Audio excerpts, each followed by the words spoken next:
Hello बच्चों, let's read this question. If EF and ER are the activation energies of forward and reverse reactions and the reaction is known to be exothermic, then EF will be greater than ER. Activation energy of forward will be less than activation energy of reverse. Activation energy of forward will be equal to activation energy of reverse. No relation can be given between activation energy of forward and activation energy of reverse as data is not sufficient.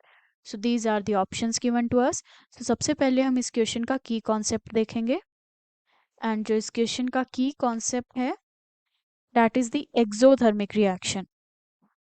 Exothermic reaction की बात की गई है. Exothermic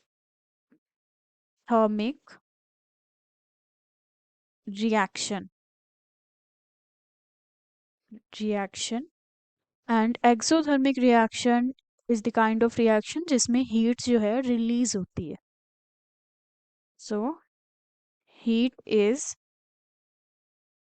released in the reaction, released in the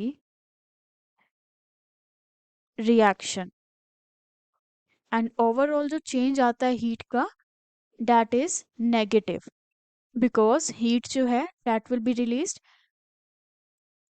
and अगर हम change देखेंगे for forward minus reverse because जो reverse है हमारे पास reverse reaction का हमारे पास जो activation energy है that will be greater because energy release हुई है.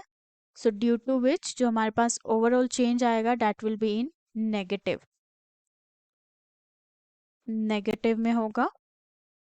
Now let us consider about the reaction progress and energy का हम ग्राफ बना के देखते हैं. जो हमारे पास एक्सोथर्मिक रिएक्शन के लिए ग्राफ आता है for energy and progress of reaction.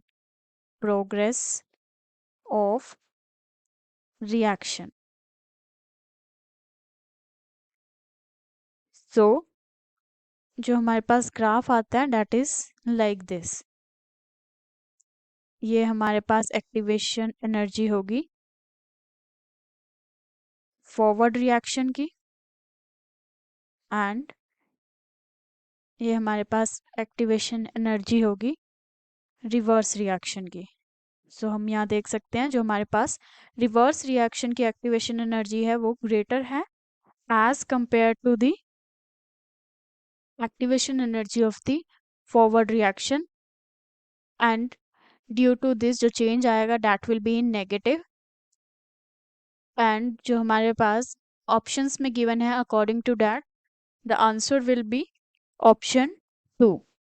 E forward is less than E reverse and this is option 2. So हमारे पास जो option 2 है E forward less than E reverse. This will be the final answer of this question. जो हमारे पास first, third and fourth given है option, these are incorrect. Hope you understood it well. Best of luck.